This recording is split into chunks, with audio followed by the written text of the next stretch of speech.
how you can remove all of your Instagram likes at once. Now, before we start, if you're new to our channel, just hit down below and hit the subscribe button so you don't miss out on any of our future videos. Now, let us start.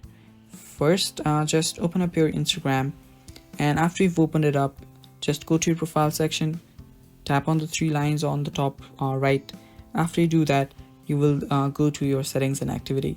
Now right there, you will need to go to your activity, and after you've done that, just go to the interaction section, tap on likes, and there you will be able to see all of your likes. Now you can directly go to your to each of those profiles and unlike them, but the simplest and easiest way to remove them all at once is by tapping on select and just select each and every one of the posts.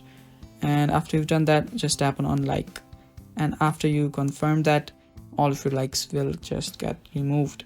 So it's that simple, guys. That is how you remove all of those likes on Instagram. Thank you for watching. Stay tuned for more, and bye bye, take care.